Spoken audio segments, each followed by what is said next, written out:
오늘 우리에게 주시는 하나님의 귀한 말씀 누가복음서 10장입니다. 누가복음서 10장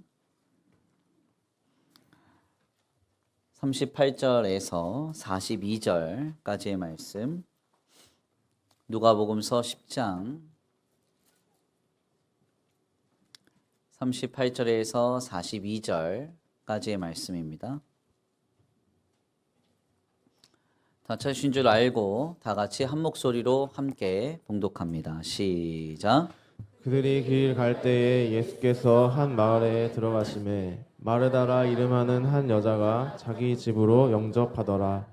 그에게 마리아라는 한 동생이 있어 주의 발치에 앉아 그의 말씀을 듣더니 마르다는 준비하는 일이 많아 마음이 분주한지라. 예수께 나아가 이르되 주여, 내 동생이 나 혼자 일하게 두는 것을 생각하지 아니하시니까 그를 명하사 나를 도와주라 하소서. 주께서 대답하여 이르시되 마르다야 마르다야, 내가 많은 일로 염려하고 근심하나 몇 가지만 하든지 혹은 한 가지만이라도 족하니라. 마리아는 이 좋은 편을 택하였으니 빼앗기지 아니하리라 하시니라. 아멘. 할렐루야. 아멘. 할렐루야. 아멘. 오늘도 하나님의 예비하신 은혜가 있는 줄 믿습니다. 귀한 시간 하나님의 은혜로 새롭게 되시고 하나님의 귀한 말씀 가운데 힘을 얻고 변화받는 귀한 시간 되실 간절히 축원합니다. 다 같이 믿음으로 선포하겠습니다. 다 잘 되고 있습니다. 하나님께서 하십니다. 시작. 다 잘 되고 있습니다. 하나님께서 하십니다. 아멘. 다시 한번 믿음으로 선포합니다. 염려하지 말고 주님의 일을 붙잡읍시다. 말씀의 은혜를 사모합시다. 시작. 염려하지 말고 주님의 일을 합시다. 말씀의 은혜를 사모합시다. 아멘. 오늘도 말씀의 은혜를 사모하여 귀한 예배 가운데 나온 우리 성도들 모두에게 하나님 은혜의 충만한 역사와 하나님의 사랑이 경험되는 복된 은혜가 있게 되길 간절히 축원합니다. 오늘은 귀한 시간 귀한 말씀을 통하여서 마리아와 마르다라는 제목으로 하나님의 귀한 말씀 함께 나누고자 합니다. 오늘 본문의 말씀은 마리아와 마르다에 관련된 기사인데요. 특별히 본문의 이 내용은 누가복음서에서만 기록이 되는 특별한 기사입니다. 그래서 본문의 사건은 성령의 영감을 통해서 누가복음을 기록한 누가라는 사람의 신학을 우리에게 잘 전해주는 중요한 내용이라고도 할 수가 있습니다. 실상 이 누가복음서의 별칭은 인간복음이라는 별명이 있는데요. 누가는 예수님 당시에 가장 높은 지식의 수준을 가졌던 의사이자 역사가이기도 했습니다. 하나님께서는 이런 글을 사용하셔서 어떤 사람들 안에 있는 내면의 깊은 통찰과 더불어서 사람들과의 관계성을 깊이 고찰하는 시각을 바탕으로 예수님의 공생애를 기록하여 전하게 하십니다. 그래서 누가복음서는 여타의 다른 복음서와는 달리 높은 수준의 헬라어를 사용하면서 어떤 사건과 상황, 그리고 상태, 인물의 내면 등을 매우 구체적으로 묘사하여 우리에게 기록해서 전합니다. 단순히 보여지는 시각에서 확장해서 인간과 인간 사이, 즉 사회학적인 시각을 또한 고찰하여 오늘 우리에게 공생애를 증거하는 매우 아름다운 복음서가 이 누가복음서라 할 수 있습니다. 이런 바탕에서 눈여겨볼 만한 누가복음서의 특별 기사가 바로 오늘 본문 말씀의 마리아와 마르다의 이야기입니다. 본문에 대해서 아마 신앙의 연조가 조금 깊으신 분들은 이 내용을 이미 다 알고 계실 거예요. 특별히 이 본문의 내용을 우리가 이해를 할 때 아주 단순하게도 예수님의 말씀을 잘 듣고 있었던 마리아와 사람들을 대접하는 일을 열심으로 감당했던 마르다라고 하는 이 두 여인의 대결 구도로서 본문을 이해하는 경향이 좀 짙은데요. 사실 그렇게 보기에는 본문의 말씀에 전제된 상황이 굉장히 좀 복잡하다고 할 수 있습니다. 그래서 본문을 바르고 건전하게 이해하기 위해서는 두 가지의 선 이해가 우리에게 필요합니다. 먼저는 고대 이스라엘 관습법인 나그네법이라는 것을 토대로 본문을 살펴볼 필요가 있습니다. 우리가 성경을 보면은 출애굽기서 22장과 그리고 레위기서 19장, 신명기서 10장의 말씀을 보면 하나님께서는 이스라엘 백성들이 나그네였던 시절을 잊지 말고 항상 그때를 기억하고 나그네를 압제하거나 나그네를 돌보는 일을 경홀히 여기지 말 것을 명령하십니다. 대표적으로 신명기서 10장 19절 말씀에는 그것이 명확하게 드러나는데요. 우리 한번 찾아서 읽어보겠습니다. 신명기서 10장 19절입니다. 함께 봉독합니다. 시작. 너희는 나그네를 사랑하라. 전에 너희도 애굽 땅에서 나그네 되었음이니라. 아멘.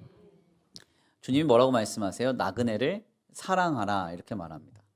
그냥 지나칠 법한 사람들, 그냥 무시할 법한 사람들도 무시하거나 괄시하지 말고 그들을 잘 돌보고 섬길 것을 말씀하시는 것이죠. 결국 이러한 말씀을 근거로 이스라엘 공동체에는 나그네법이라고 하는 것이 관습적으로 아주 중요한 규례로 작동을 했습니다. 그래서 우리가 구약의 말씀을 보면 잘 이해가 안 되는 몇몇 상황들이 우리에게 조명되는데요. 이건 모두가 다 이 나그네법이라는 이스라엘 공동체의 관습법을 전제하고 있음을 우리는 알아야 됩니다. 대표적으로 좀 몇 가지 살펴보면 아브라함이 지나가던 나그네 세 사람을 대접을 합니다. 그때 그 대접한 그 사람들이 주의 천사로서 하나님의 말씀을 다시 대언해주는 장면이 전해지죠. 나그네를 대접했을 뿐인데 그들은 하나님의 천사였다. 성경이 그렇게 말하는 겁니다. 뿐만 아니라 엘리야라는 선지자가 있는데요. 이 선지자가 사르밧 과부의 집에 들어갑니다.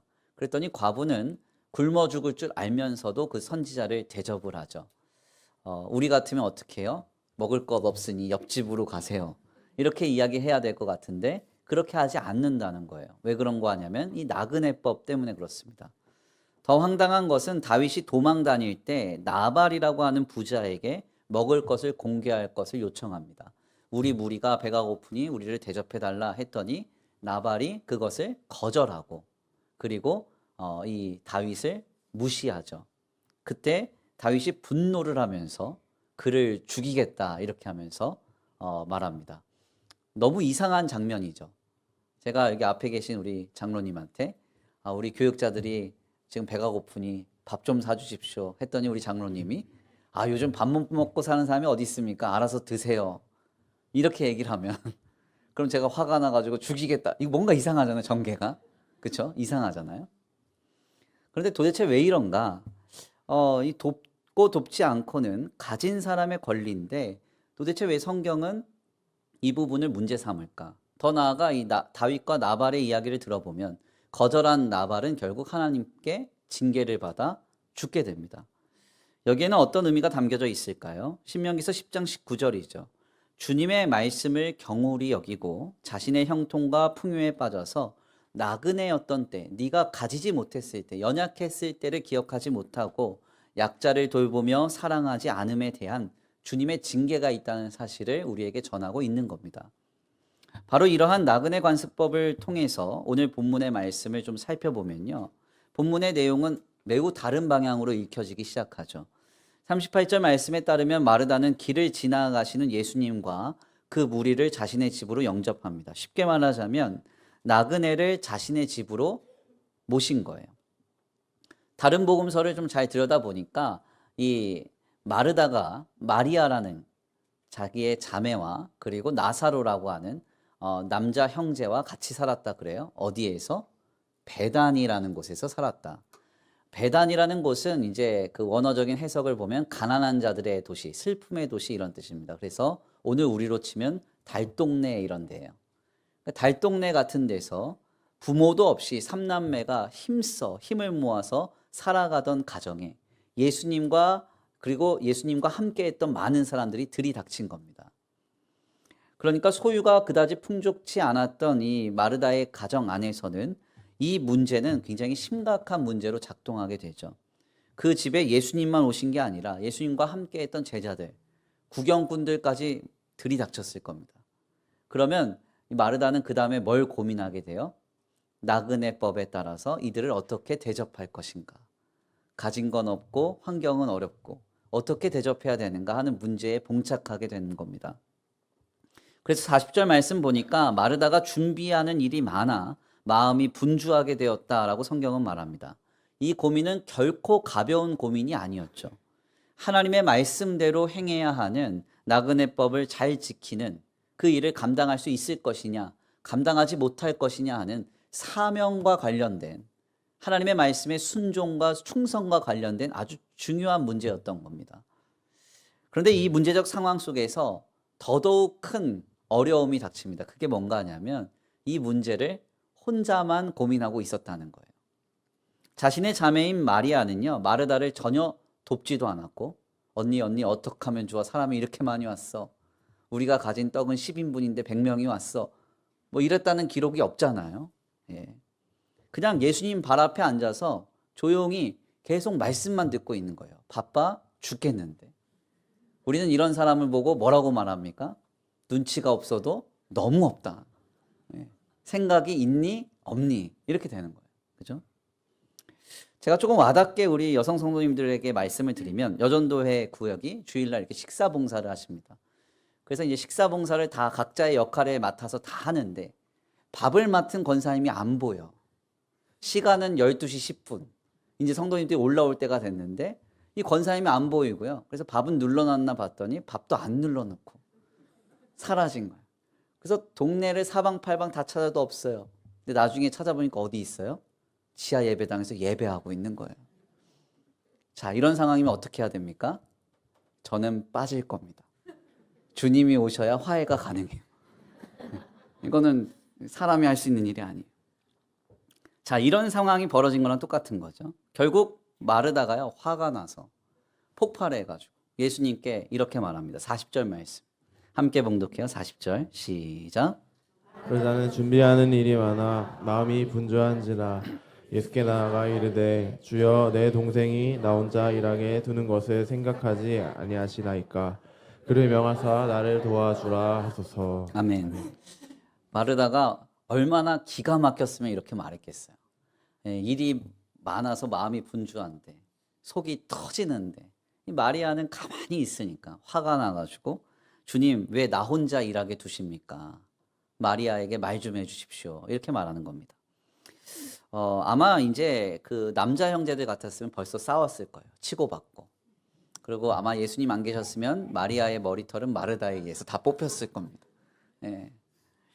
이런 상황인데 주님이요, 마르다에게 어떻게 답하셨느냐? 41절에서 42절입니다. 우리 함께 다 같이 봉독합니다. 41절에서 42절 시작. 주께서 대답하여 이르시되 마르다야 마르다야 내가 많은 일로 염려하고 근심하나 몇 가지만 하든지 혹은 한 가지만이라도 족하니라. 마리아는 이 좋은 편을 택하였으니 빼앗기지 아니하리라 하시니라. 아멘. 예수님이 답변하시는 이 내용을 보면요, 사실은 우리의 인간적인 마음에는 주님 좀 너무하신다 생각이 듭니다. 지금 마르다의 입장이 우리가 충분히 공감이 되잖아요. 마르다가 처한 상황은 마르다만의 문제가 아니었습니다. 그 집안에 찾아온 나그네를 어떻게 섬길 것인가, 어떻게 대접할 것인가, 어떻게 하나님 말씀대로 잘 순종할 것인가의 문제였죠. 길을 지나가시던 예수님과 수많은 무리들이 들이닥쳤으니까 해야 할 일이 태산인데, 오히려 예수님은요, 마르다에게 뭔가 손 하나 까딱 안 하고 주님 앞에서 말씀만 듣고 있는 자매 편을 들어주는 것 같습니다. 그러니까 본문 말씀을 우리가 오해를 하게 되는 거죠. 아, 예수님은 이 상황을 잘 모르시나? 뭐 어떤 일하는 것보다 그냥 가만히 아무 일도 하지 않고 예배하고 말씀 듣는 걸 좋아하시는 주님이신가? 이렇게 본문을 좀 오해하게 되는 거죠. 그래서 바로 우리가 이 본문의 사건에 있어 해석할 때 주의점이 있는데요. 오늘 본문 말씀을 우리가 자세하게 좀 들여다보면 예수님께서 마르다와 마리아를 서로 비교해서요, 마르다는 책망했고 마리아는 더 좋은 편을 택했다고 말씀하고 있다, 이렇게 본문을 이해해서는 안 됩니다. 왜냐하면 성경의 원문을 보면 마리아가 택한 것을 두고 우리 예수님이 이 좋은 것을 택했다 이렇게 말씀하셨지, 이 좋은 것이라고 말씀하셨지, 비교형으로 더 좋은 것, 더 좋은 것 이렇게 말씀하시지 않았기 때문에 그렇습니다.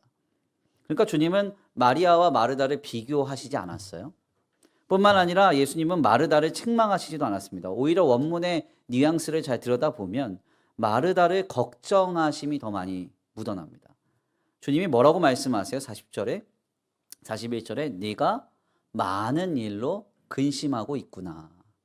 네가 많은 일로 근심하고 있구나. 그녀의 근심을 알고 계심을 주님이 말씀하셨죠.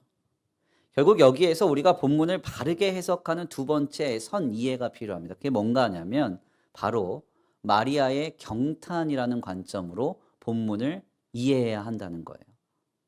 가만 한번 생각해 보세요. 이 마리아가요, 나그네법이라고 하는 유대인들 공동체의 아주 고대의 관습법을 모를 리가 만무합니다.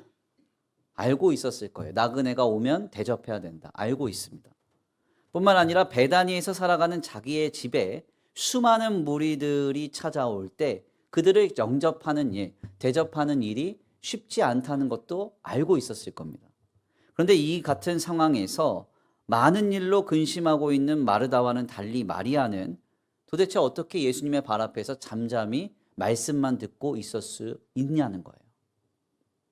그 이유는 아주 단순하죠.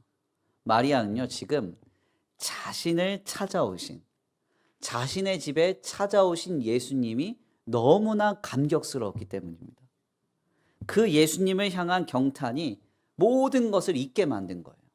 그리고 주님 앞에 쪼르르 달려가서 너무 감격스러워서 주님의 말씀에 귀 기울이게 만든 겁니다. 마리아가요, 조금 덜 떨어지거나 아주 생각이 없거나 아니면 언니 한번 고생 좀 해봐라 하는 마음으로 예수님 발 앞에 있었던 게 아니라는 거예요. 만약에 그런 마음이라면 우리 예수님이 이미 다 아셨을 겁니다. 불러놓고 책망하셨을 거예요. 그런데 예수님은 마리아도 책망하지 않으셨고 마르다도 책망하지 않으셨습니다. 다만 마르다는 걱정과 염려가 많음을 말씀하셨고요. 마리아는 지금 좋은 편에 서 있음을 말씀하셨죠. 그럼 지금 이 마리아가 서 있는, 마리아가 지금 가지고 있는 상태, 좋은 편은 뭘까요? 수많은 문제와 상황 속에서 예수님을 눈앞에 두고도 걱정하고 염려할 것이 아니라요. 다만 그분이 자신의 집에 찾아오셨다는, 자신을 찾아오셨다는, 그 친히 자신을 만나 주셨다는 감격과 경탄으로 충만한 상태가, 이것이 바로 마리아가 서 있는 좋은 편이라는 거예요. 아멘입니까? 사실 우리가 조금 가만히 생각해 보면요, 이 마르다의 염려와 걱정은요, 허탄한 겁니다. 왜 그래요? 우리가 이 마리아와 마르다의 기사를 오늘 본문 말씀 10장을 통해서 읽고 있는데 한 장만 딱 넘겨서 앞으로 넘어가면 9장에 한 사건이 있어요. 그 사건이 뭐죠? 예수님께서 어린아이의 도시락, 물고기 2마리와 보리떡 5개로 남자만 5,000명을 먹이셨어요. 예. 그때 잡은 물고기가 고래였나요? 아니에요. 어린아이 도시락. 그죠? 이미 그 사건이 전해지고 들려지고 경험했을 겁니다. 그렇다면 만약 이 베다니 마르다의 집에서 예수님이 유숙하시다가 말씀 듣느라 정신이 없어서 먹을 것이 없다 하더라도 우리 예수님은 사르밧 과부의 집에 일어났던 기적과 같이 능력을 베푸사 앉아있는 모든 사람을 배불리 먹이고도 남으셨을 겁니다. 아멘. 그러니까 걱정할 일이 아니에요. 주님이 우리 집에 오셨구나. 이렇게 누추한 곳에 자격 없는 나에게 찾아오셨구나. 이 감격으로 주님을 바라봐야 되는데 마르다는 그 감격이 없어요. 이런 마음으로 주님 앞에 서 있는 게 아니라 많은 걱정과 염려와 번민 속에 사로잡혀 있습니다. 도대체 왜 그럴까요? 눈앞에 서 계신 예수님께 대한 감격과 경탄보다 자신의 생각과 감정이 더 크기 때문에 그래요. 내 의지와 계획, 뜻이 더 크기 때문에 그렇습니다. 우리는 여기에서 매우 중요한 신앙의 인사이트를 깨닫게 되죠. 오늘 우리를 구원하신 하나님을 향한 경탄보다, 감격보다 내 생각, 내 판단, 내 감정, 내 의지, 내 뜻과 내 계획이 더 강하고 크다면 우리는 신앙의 생활을 영위하면서도 많은 염려와 많은 고민으로 물들어가는 그런 삶을 살아갈 수밖에 없다는 겁니다. 아멘입니까? 내 의지, 내 계획, 내 판단, 내 감정보다 하나님을 향한 경탄, 나를 구원하신 주님을 향한 그 감격이 더 나를 사로잡고 있어야 한다는 거예요. 만약 나를 구원하신 예수님을 향한 경탄이 그 어떤 것보다 크다면 우리는 많은 염려 속에서도 자유케 될 것입니다. 예수님의 발 앞에 달려갈 거예요. 당장 해결해야 될 조급한 문제가 있으나 거기서부터 자유를 얻고 주님의 말씀을 통해 전해지는 은혜 가운데 세상이 줄 수 없는 평안과 자유를 누리게 될 것입니다. 그래서 정말 중요한 것은 오늘 우리에게 나를 구원하신 예수 그리스도를 향한 경탄이 있는가 하는 거예요. 감격이 있는가. 주님을 생각할 때 내 마음이 뜨거워지고 주님을 생각할 때 내 마음이 기쁘고 감사하고 세상이 줄 수 없는 즐거움으로 가득 채워지는가. 생각해 봐야 됩니다. 문제는 상황이 아니에요. 조건이 아닙니다. 형편이 아니에요. 주님을 향한 경탄의 크기예요. 크기. 아멘. 얼마 전에 유행했던 유명한 말이 있잖아요. 이런 말입니다. 바보야. 중요한 건 꺾이지 않는 마음이야. 중꺾마 아세요? 중꺾마? 중국을 꺾는 게 마음대로 돼야 돼. 뭐 이런 얘기가 아니에요. 중요한 건 꺾이지 않는 마음이래요. 저는 이 말을 신앙 안에서 이렇게 바꾸고 싶어요. 바보야. 중요한 건 주님을 향한 꺾이지 않는 경탄이야. 자격 없는 나를 찾아오셔서 나를 하나님의 자녀 삼으시고 아무것도 아닌 나를 하나님의 백성 삼으시고 나를 위해 모든 건 내어주신 주님을 향한 감격과 경탄. 이것이 오늘 우리에게 모든 문제로부터 자유케 하는 은혜를 허락한다는 것이죠. 그래서 오늘 우리는 우리의 상태를 돌아봐야 됩니다. 우리의 마음에요. 나를 구원하신 주님을 향한 감격이 있나요? 오늘 우리의 마음에 나를 위해 모든 건 내어주신 예수님을 향한 경탄이 있나요? 예수님만 생각해도 마음이 뜨거워지고 뭔가 막 두근두근하고 막 뭔가 기쁘고 괜히 웃음만 나고 표정들을 보니까 몇몇 분들 외에는 아닌 것 같아요. 그래야 된다는 거예요. 제가 얼마 전에 신앙교육을 하면서 설명을 위해서 어느 성도님한테 물었습니다. 성도님이 좋아하시는 연예인은 누구예요? 그랬더니 그분이 그러시더라고요. 이찬원을 좋아하시는 2,000원 아세요? 2,000원? 네. 제가 그 이찬원을 좋아하신다고 하길래 덧붙여서 그랬습니다. 이찬원이 갑자기 그 성도님을 알아보고 가까이 찾아온다면 어떨까? 제가 질문했어요. 그랬더니 그분이 그러시더라고요. 얼굴이 환해지시면서 너무 좋죠. 너무 좋죠. 그 생각만 해도 좋은가 봐. 생각만 해도. 네. 제가 슬기총 사역을 하면서 이번에 이제 4월 5일 부활절 문화대축제를 기획하고 있습니다. 그래서 우리 청년들한테 누가 오면 그 문화 공연에 올래 그랬어요. 그랬더니 누구 얘기를 하더라고요. 그 사람들 오면 온다는 거예요. 그러다가 이제 섭외를 하다가 이제 여기저기 이제 뭐 알아보다가 홍이삭이라고 하는 가수가 있습니다. 네, 목사님 아들인데 홍이삭을 부르면 어떠냐 그랬더니 그 청년 자매가 간대요. 무조건 간대요. 그래서 왜 가냐 물어봤거든요. 그랬더니 잘생겼대요. 이 사람이 잘생기고 봐야 돼요. 뭐든지 제가 보니까. 네. 우리가 하물며 이 동경하는 연예인들이 우리에게 가까이 다가오는 것만 생각해도 마음이 두근두근한대요. 네. 막 감격스럽대요. 아마 여기 지나가시다가 교회 앞에서 유재석 씨를 만났어요. 유재석 씨가 막 나를 알아보면서 아이고 목사님 이러면서 손을 잡아준 거예요. 악수를. 아마 한동안 그 손 씻지도 않을 거예요. 하물며 연예인이 가까이 와도 내가 동경하는 사랑하는 누군가가 가까이 와도 내 마음이 떨리고 감격스럽답니다. 우리 예수님은 어때요? 우리 예수님이 3층천 우라노스라는 하늘 보좌에 계셨습니다.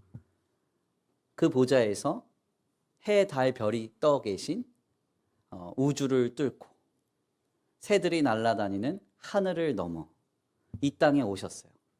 누구 때문에? 나 때문에. 그리고 이 땅에서 나의 모든 죄와 사망의 질고를 지시고 나를 위해 모든 건 내어주셨습니다. 그리고 내 신분이 바뀌었어요. 죄와 사망의 종되었던 내가 하나님의 자녀가 되었고 하나님의 자녀됨의 권세를 가지고 살아갈 수 있도록 성령으로 오늘 내게 내주하셔서 임마누엘 세상 끝날까지 나와 항상 함께 하십니다. 이것이 얼마나 큰 은혜예요. 우리의 인생에 이것보다 더 큰 감격이 어디 있습니까? 네. 이렇게 말씀드려도 그래도 목사님 돈은 필요하죠. 우리의 인생의 가장 큰 감격, 가장 큰 경탄, 나를 위해 이 땅에 오셔서 나에게 찾아오신 주님.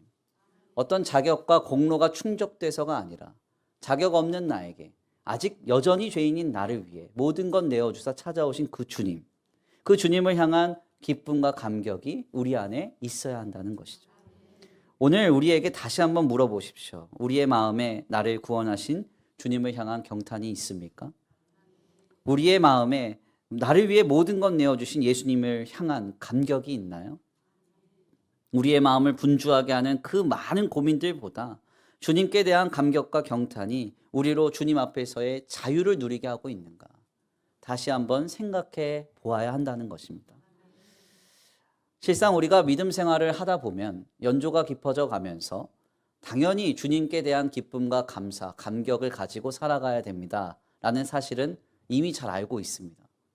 그런데 이 사실을 간과하면서 살아갈 때가 너무 많아요. 그럼 여기에는 왜 이런 문제가 계속 필연적으로 발생하는가 하는 근본적인 질문을 던질 필요가 있습니다. 우리가 잘 알잖아요. 나를 위해 십자가 지신 예수님께 대한 기쁨과 감사를 가지고 오늘을 살아갑시다. 알죠? 나를 하나님의 자녀 삼으신 그 하나님의 은혜를 생각하며 기뻐하고 경탄하며 살아갑시다. 압니다.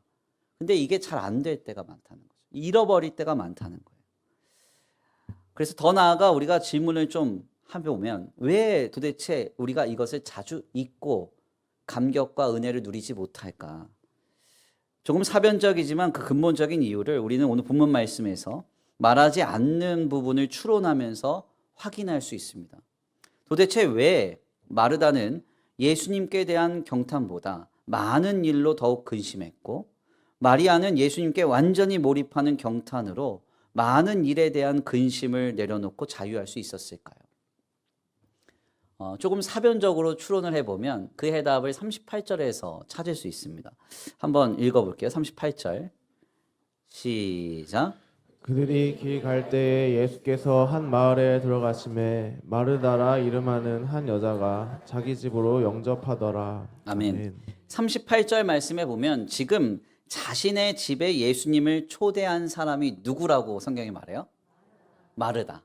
네, 그러면 상상을 한번 해보시는 거예요. 상상을. 마르다가 예수님이 지나가고 있는데 예수님이다 하고 집에 막 뛰어가가지고 마리아랑 나사로 앉혀놓고 예수님 지나가신데 우리가 식사 대접할래 말래 가족회의 해가지고 투표 붙여가지고 다수결 원칙에 따라서 확인받고 다시 달려가가지고 예수님한테 우리 집에 오세요 했을까요? 아니면 그냥 보고 예수님 우리 집에 오세요 했을까요?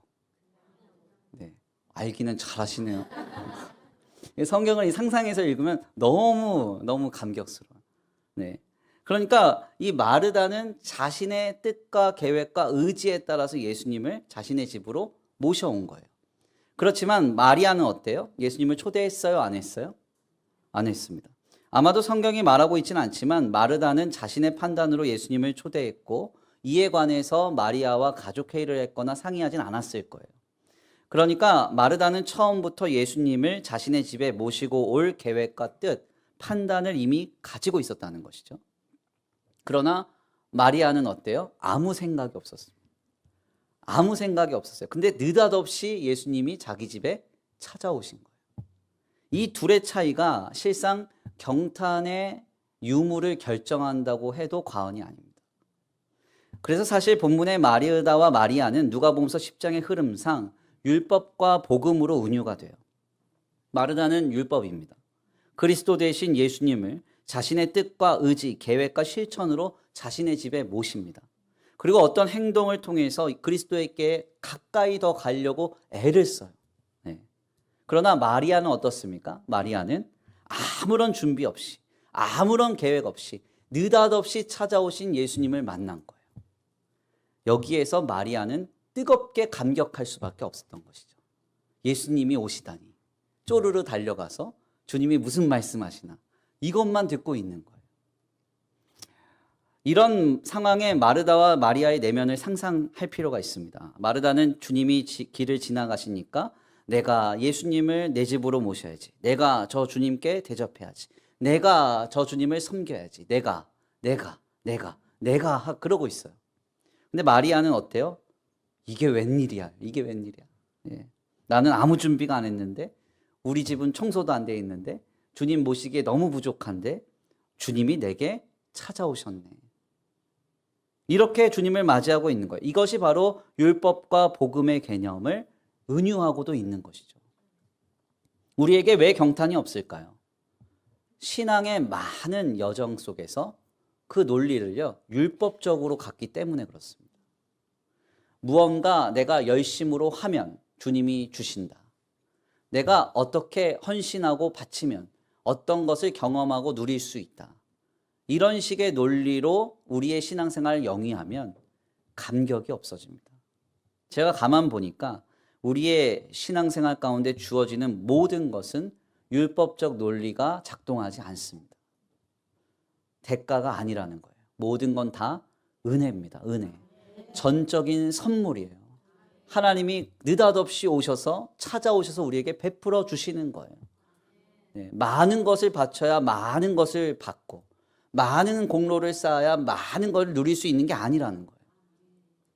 물론 저도 목회를 감당하면서 그렇게 가르치고 싶은 미혹이 많습니다. 예, 그래서 성도님들한테 많이 헌신하시면 많이 받을 거라고. 예. 건축을 하면서도 예, 그 의자마다 성도들 이름 다 새겨주고, 돈 내신 분들 이름 하나씩 다 새겨주고, 여기는 김태수 홀, 뭐 이렇게, 여기는 누구 우리 누구야 서창식 홀, 뭐 이렇게 돈 많이 내신 분들 이름 다 새겨주고, 그렇게 하면 얼마나 경쟁해가지고 이 목회가 쉬워지겠어요? 네. 어떤 분들이 저한테 그러더라고요. 그렇게 목회는 하는 거래요. 얼마씩 내면 복 받는다고. 그렇게 해야 된다고 저한테 그러셔요. 그런데 제가 만난 하나님이 그런 주님이 아니에요. 예. 자격 없는 저에게 찾아오신, 아무것도 아닌 저에게 은혜를 베푸신 주님이에요. 그러니까 그 주님을 제가 경험했는데 다른 주님을 전할 수는 없잖아요. 머리도 안 감았고요. 준비도 안 했는데, 아이라인 덜 그렸는데 문부터 두드리고 찾아오셔요. 요한계시록 말씀 보니까 보라 내가 문 밖에 서서 두드리노니 그 음성을 듣고 네가 문을 열면 내가 너로 더불어 먹고 마시리라. 주님 약속하세요. 근데 그 말씀 전에 이렇게 써 있죠. 목욕 재개하고 기다리고 있어라. 네, 많은 공로를 쌓고 내가 보기에 어떤 완벽한 성도의 모범을 갖추고 있어라. 그럼 내가 문 밖에서 문 두들길게. 주님 그렇게 말씀하세요? 그렇지 않습니다. 느닷없이 찾아오셔서 문을 두들기실 거라고 말씀하고 계신 거예요. 가끔 생각해 보면 하나님은 왜 이렇게 나에게 은혜를 베풀어 주시나 그런 생각이 듭니다. 이해가 안 될 정도죠. 뭘 해서가 아니고 어떤 것을 충족해서 주님이 대가로 주시는 게 아닙니다. 자격이 없고 여전히 죄인이고 악한데 주님은 찾아오셔서 나를 만나 주시고 나를 새롭게 하시고 내게 위로와 소망을 주시죠. 오늘 우리가 이러한 은혜를 경험해야 합니다.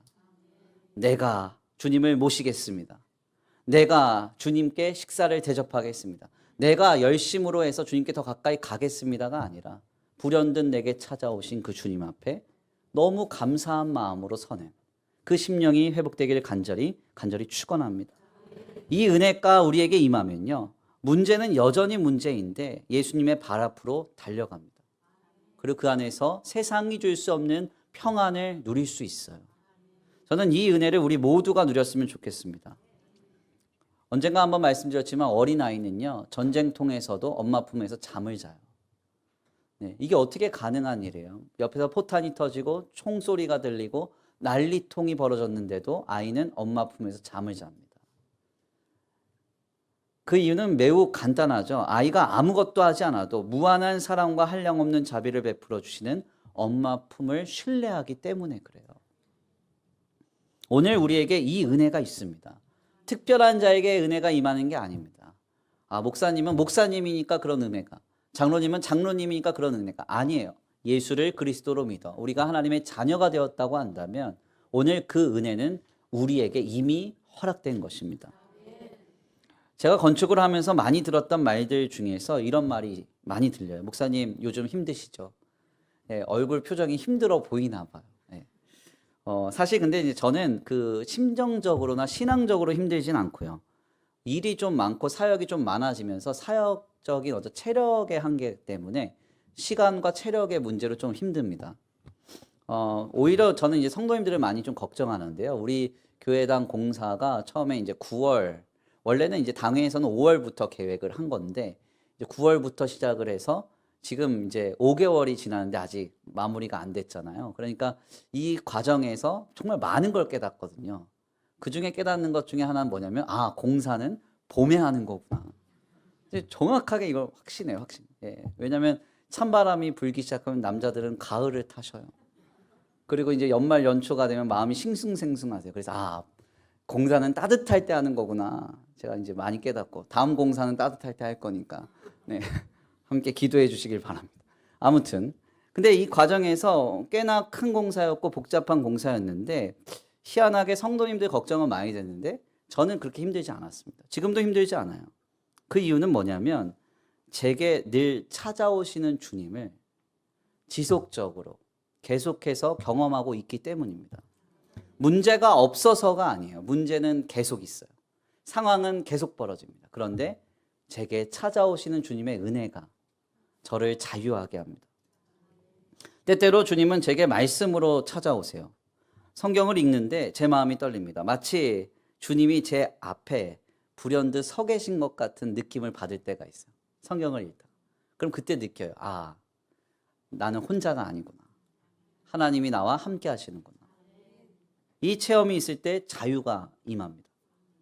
또한 주님은 제게 기도 중에 감동으로 찾아오십니다. 마음이 번잡하고 어려워질 때가 있습니다. 목사도 나 진짜 떠나고 싶다 이럴 때가 있어요. 제 얘기는 아니고 다른 교회 목사님이 그렇다 이 얘기네. 네. 근데 그럴 때면 어떻게 해야 되냐면 도망가면 안 되고 기도해야 돼요. 기도를 하면 하나님 마음을 만져주시거든요. 은혜를 주시거든요. 그러면서 어떤 생각이 들어요? 아, 나는 혼자가 아니구나. 하나님이 나와 함께 하시는구나.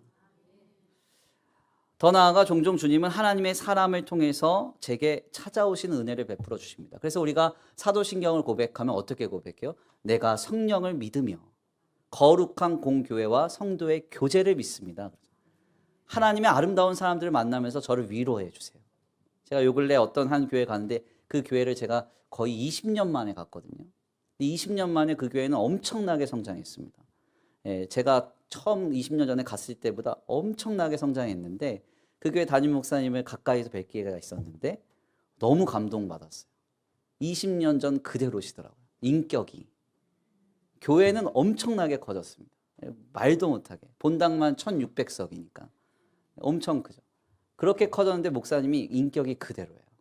나도 저렇게 돼야지. 예, 그런 어떤 감동을 받았어요.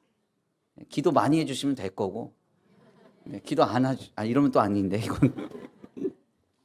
하여튼 하나님이 그럴 때마다 깨닫게 하세요. 너 혼자 가는 길이 아니라고. 함께 가는 여정이다. 이런저런 문제로 고심하고 어려울 때마다 만남의 복을 주시기도 합니다. 작년에 우리 교회가 교회 주차장 문제로 홍역을 겪을 때도 주님이 하나님의 사람을 통해서 길을 열어주셨어요. 교회 건축의 문제도 저는 건축의 기억자도 모릅니다. 지금도 몰라요. 그런데 좋은 건설사 사장님 만나서 하나하나 잘 이루어져 가고 있고, 교회당 공사가 다 외상이잖아요. 외상 공사도 잘 하고 있습니다. 물질로 하는 공사인데 물질 문제도 어려울 때마다 참 희한하게 저랑은 일면식도 없는데 은행 지점장님을 잘 만나서 모든 게 잘 순적하게 인도를 받았어요. 그 중에서도 가장 인상적이었던 것은 제가 공사가 우리가 좀 커졌습니다. 그래서 원래는 이 정도 규모의 공사를 안 하려고 했는데 장로님들과 회의를 하고 논의를 하다 보니까 뭐 커졌습니다. 그래서 커진 김에 갑자기 저에게 찾아오는 감동이 그래, 이때가 아니면 내가 교회 들어가서 살 날이 얼마나 있겠는가. 그래서 교회 담임 목사 사택을 팔아서 그걸로 건축비를 대고 나는 교회 당에 들어가서 살아야 되겠다. 결단을 했습니다.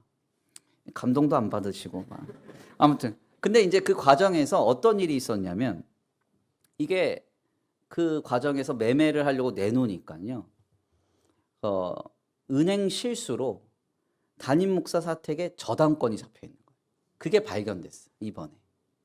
그래서 이게 잘 팔아야, 사택을 잘 팔아야 6억인데 저당권이 120%가 잡혀 있으니까 10억이 넘게 잡혀 있는 거예요. 만약에 제가 이제 마음이 좀 악해서 교회가 힘들든 말든 교회 건축비가 많이 들든 말든 난 저기서 살아야 되겠다 해서 한 몇 년 눌러 살았으면 이거 못 발견했습니다. 나중에 저거 팔려고 하면 이 저당권부터 해결하고 팔아야 돼요.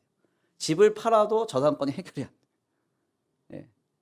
근데 이것도 제가 막 문서를 보다가 확인한 게 아니라 사택을 매매하려고 내놨더니 어떤 분이 연락이 왔어요. 목사님 이것부터 해결하시고 내놓으셔야죠. 그래서 발견했어요.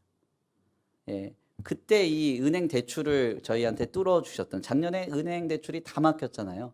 그 전국의 교회에서 대출 성공한 교회가 천성교회밖에 없다는 소문이 있어요. 그 정도로 아주 은혜 가운데 이게 이루어졌는데, 그 대출을 열어주신 지점장님이요 12월 30날로 퇴직했습니다. 그러니까 제가 만약에 이거를 깜빡 모르고 못 발견하고 넘어갔으면 이거 뭐 해결 안 되는 거죠. 그래서 이게 발견이 됐어요. 하나님 앞에 사택을 바쳐서 건축을 하는데 보태겠습니다 했더니 발견시켜 주신 거예요. 전 그렇게 생각해요. 그래서 이 과정에서 다시 전화를 했죠. 은행에 전화를 해서 해결해 달라 했더니 바로 이 3일 만에 자신들의 실수를 인정하고 3일 만에 해결을 해줬습니다. 무슨 말씀을 드리려고 하는가 하냐면, 이렇게 돈 이야기라면 막 반응이 세네요. 제가 보니까. 제가 확신하는 게 있습니다. 확신하는 게 뭐냐면 하나님이 찾아오십니다. 찾아오세요. 말씀으로 찾아오시고 성령의 감동으로 찾아오시고 때때로는 하나님의 사람과의 만남을 통해서 찾아오세요. 우리를 보호해 주시고 인도해 주시고 구원해 주십니다.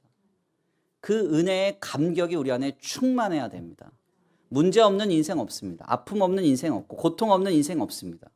그 인생의 여정 속에서 우리가 하나님께 대한 경탄을 가지고 살아갈 때 모든 것을 바라며 모든 것을 참으며 모든 것을 견디고 이길 수 있습니다. 이 은혜가 충만히 임하는 복된 주일 되길 간절히 축원합니다. 귀한 말씀의 결론을 맺겠습니다. 오늘 우리는 누가복음서의 특별 기사인 마리아와 마르다의 사건을 발견합니다. 이 증언은 일을 하는 마르다는 부족한 사람이요 말씀을 듣는 마리아는 주님 보시기에 더 좋은 신자라는 사실을 이원론적으로 전하는 내용이 아닙니다. 주님은 마르다의 분주한 마음도 상황도 이미 다 알고 계셨고요. 그 모든 걱정을 한 번에 날려버리고 우리를 자유케 하는 주님께 대한 경탄이 있음을 주님은 말씀을 통해 도전하고 계신 겁니다. 우리 주님은 우리에게 친히 찾아오셨어요. 하늘의 영광 보좌에서 우주를 뚫고 하늘을 넘어 이 땅에 나를 구원하시기 위해 오셨습니다. 자기 자신을 내어주셨을 뿐만 아니라 지금도 성령의 임재하심으로 임마누엘 세상 끝날까지 우리와 함께하고 계십니다. 그 주님은 늘 우리에게 찾아오셔서 자격 없는 나를 만나 주실 것이고 우리의 문을 두들기시며 우리에게 역사해 주실 것입니다. 오늘 우리의 마음에 나를 향한 그 은혜와 사랑을 베풀어 주시는 주님을 향한 경탄이 있는지 돌아보시기를 바랍니다. 우리의 마음에 나를 위해 모든 것 내어주신 예수님을 향한 감격이 있는가 생각해 보시기를 바랍니다. 우리의 마음을 분주하게 하는 그 어떤 고민들보다 주님께 대한 감격과 경탄이 우리로 주님 안에서 자유를 누리게 하는 은혜를 우리 모두가 도전받기를 간절히 축원합니다.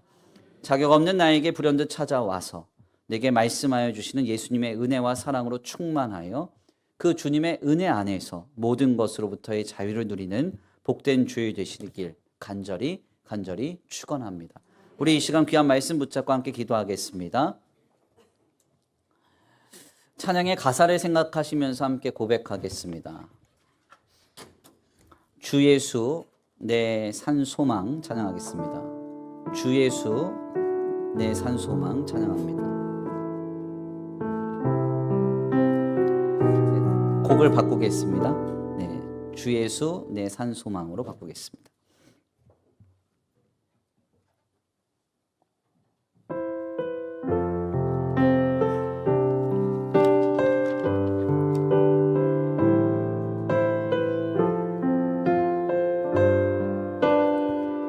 닿을 수 없고 닿을 수 없고 오를 수 없네. 사망의 권세 노인우리 절망 가운데 하늘을 보며 주의 이름 나 부를 때 어둠을 뚫고 주님의 사랑 내 영혼을 비추시네. 모든 것 이미 이루신 주님 주 예수 내 산 소망. 위대한 자비 위대한 자비 형용 못하며 한없는 은혜 표현 못해.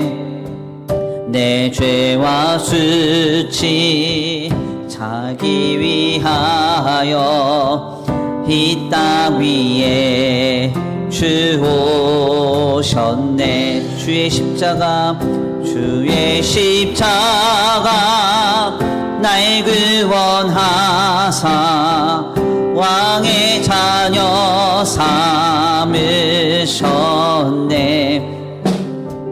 나는 영원히 주님의 소유 주 예수 내 산 소망. 아멘.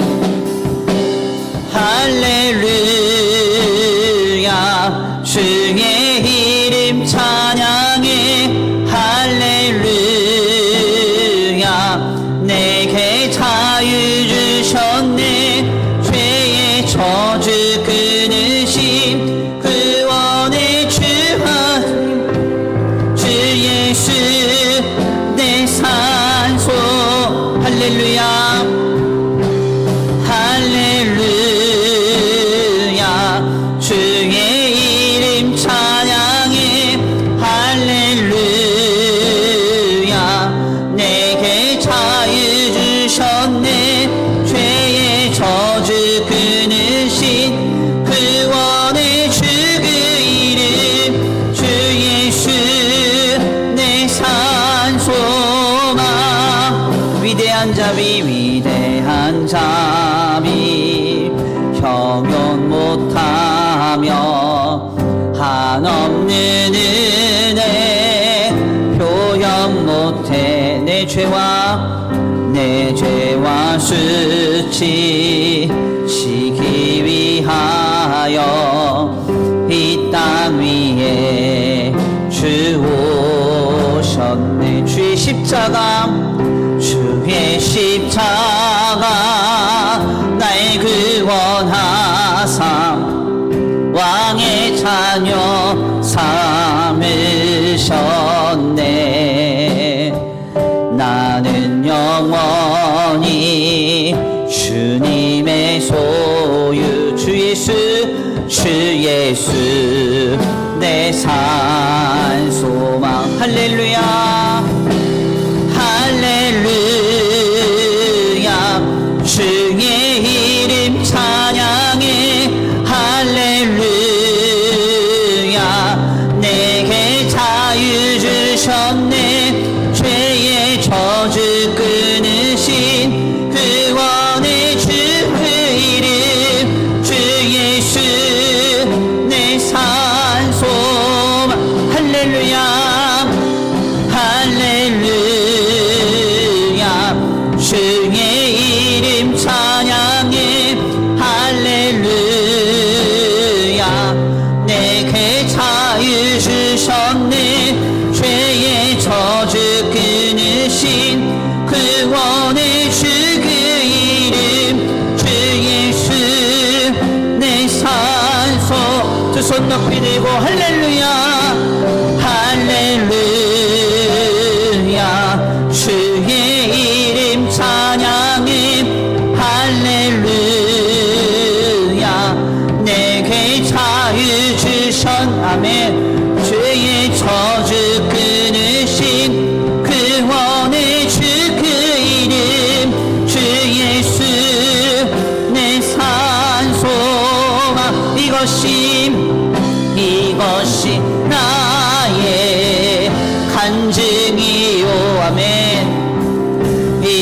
이것이 나의 찬송이세.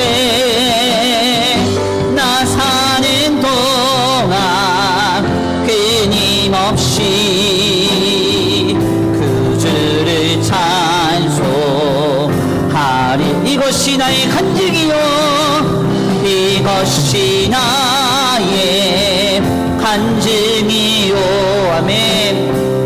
이것이 나의 찬송이세. 나 사는 동안 끊임없이 그 주를 찬송하리로다. 아멘. 우리 이 시간 함께 기도하기 원합니다. 하나님, 마리아가 예수님의 발 앞에 말씀을 들었었던 그 감격과 경탄이 오늘 우리의 신앙의 여정에서 우리의 마음과 생각을 사로잡는 감격과 경탄이 되기를 원합니다. 세상과 사람과 물질을 보며 동경하고 경탄할 것이 아니라 나를 위해 하늘을 뚫고 오셔서 나를 위해 모든 것 내어주시고 나의 구원을 완성하시고 지금도 살아계셔서 성령으로 나와 영원히 함께 하시는 주님을 기뻐하고 감사하며 감격하기를 원합니다. 그 은혜로 인해서 모든 것을 이기고 모든 것을 바라며 모든 것을 참고 승리할 수 있는 우리의 믿음이 되기를 원합니다. 주님, 내 마음을 새롭게 하여 주옵소서. 주님을 향한 감격과 경탄으로 나를 충만케 하여 주시옵소서. 우리 이 시간 주님 앞에 결단하시면서 함께 말씀 붙잡고 기도하겠습니다. 함께 기도합니다. 사랑과 은혜가 많으신 하나님 감사합니다. 오늘 귀한 자리 가운데 주님 앞에 나와 하나님의 귀한 말씀을 상고하며 주님 앞에 아버지 우리의 마음을 새롭게 합니다. 하나님, 내 마음에 나를 구원하신 주님을 향한 아버지 뜨거운 마음이 회복되기를 원합니다. 세상을 바라보며 사람을 바라보며 물질을 바라보며 우리의 마음이 들뜨고 감격할 것이 아니라 나를 위하여 하늘의 보좌를 버리시고 우주를 뚫고 하늘을 넘어 이 땅에 오셔서 나를 위해 모든 것 내어주신 그 주님 앞에 나의 구원을 완성하사 나를 하나님의 자녀 삼으신 그 하나님 앞에 감사하고 감격하며 경탄할 수 있는 우리 믿음이 되기를 원합니다. 지금 당장 해결해야 할 아버지 다급하고도 분주한 문제들이 있으나 그 문제에 함몰되어 하나님께 대한 경탄을 잃어버리지 않도록 주님 붙들어 주시옵소서. 생활의 염려가 우리의 마음을 어둡게 하지 않도록 주님 붙들어 주시옵소서. 우리의 마음을 우리 중심에 새롭게 하실 주님을 기대합니다. 역사하실 주님을 기대합니다. 함께하실 주님을 기대합니다. 인도하실 주님을 기대합니다. 지금 주님을 향한 뜨거운 마음이 회복되게 하여 주옵소서. 나를 위해 모든 것 내어주신 예수님을 향한 감격이 회복되게 하여 주시옵소서. 주님을 바라봅니다. 예수 십자가를 바라봅니다. 하나님의 놀라운 구원의 은혜를 바라봅니다. 주님 도와주시옵소서. 인도하여 주시옵소서. 하나님 도우실 줄 믿습니다. 역사하실 줄 믿습니다. 우리의 마음에 우리 중심에 새롭게 하시리라 믿습니다. 주님 도와주시옵소서. 인도하여 주시옵소서. 인도하여 주시옵소서. 할렐루야. 주의 이름 찬양해. 할렐루야. 내게 자유 주셨네. 죄의 저주 끊으심 구원의 주 그 이름 주 예수 내 산 소망. 할렐루야. 주의 이름 찬양해. 할렐루야. 내게 자유 주셨네. 죄의 저주 끊으신 구원의 주 그 이름 주 예수 내 산 소망. 아멘. 하나님 감사합니다. 오늘 귀한 자리로 주님 앞에 나와 하나님의 귀한 말씀을 상고하게 하시니 감사합니다. 주님, 그렇습니다. 마르다는 여러 분주한 일들로 마음의 번민이 사로잡아 주님을 목전에 두고도 기뻐하고 감격하면서 자유함을 얻지 못했습니다. 주님, 이 모습이 오늘 우리의 모습은 아닌지 돌아봅니다. 하나님, 늘 순간순간 자격 없는 나에게 찾아오셔서 아무 조건 없이 공로 없이 주님께서 은혜를 베풀어 주심에 오늘의 삶까지 우리가 인도받았고 주님 나라 가는 그날까지 우리가 하나님께 인도받을 줄 믿습니다. 그 은혜를 늘 기억하고 우리의 마음이 주님을 향한 뜨거움으로 가득 채워지기를 원합니다. 세상과 사람, 물질을 보며 동경하고 경탄할 것이 아니라 나를 하나님의 자녀 삼으신 주님 앞에 나를 위해 모든 것 내어주사 나의 구원을 완성하신 예수님 앞에 뜨겁게 감격하고 기뻐할 수 있는 우리의 심령이 되게 하여 주시옵소서.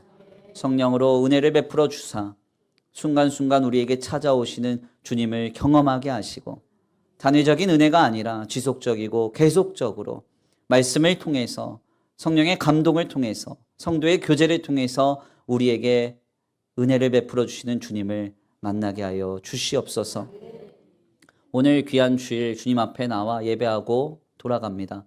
주님 돌아가는 발걸음 한 걸음 한 걸음 지켜주시고 보호하시며 인도하여 주시옵시되 주님 한 주간 주님의 놀라운 인도하심을 힘입어 하나님께서 내 삶에 늘 함께하고 계심을 발견하는 한 주간이 되게 하시고 나는 혼자가 아니며 임마누엘 세상 끝날까지 함께하시는 주님의 인도하심과 보호하심, 공급하심을 힘입는 삶임을 다시 한번 발견하고 체험하는 복된 한 주간 되게 하여 주시옵소서. 이 시간 주님 앞에 귀한 예물 올려드립니다. 이 예물 쓰여지는 곳곳마다 영혼과 생명이 살아나게 하시고 하나님의 나라와 주님의 복음을 위하여 쓰임받는 거룩한 예물 되게 하여 주시옵시되 드려진 손길 위에 복의 복을 더하사 하늘의 신령한 복과 땅의 기름진 복으로 차고 흔들어 넘치도록 채워주시며 돌보아 주시옵소서. 도우실 줄 믿고 감사함 올려드리오며 사랑과 은혜가 많으신 우리 구주 예수 그리스도의 이름으로 감사하며 기도 올려드립니다. 이제는 우리 주 예수 그리스도의 은혜와 성부 하나님의 극진하신 사랑하심과 성령 하나님의 내주교통하심이 오늘 귀한 말씀 가운데 깨닫고 마리아가 조급하고 다급한 문제 속에서도 예수님을 바라보고 찾아오신 예수님 앞에 감격하고 경탄했던 그 심령을 가지고 살아갈 것을 결단하는 모든 성도들 머리머리 위에 이제로부터 영원토록 함께 있을지어다.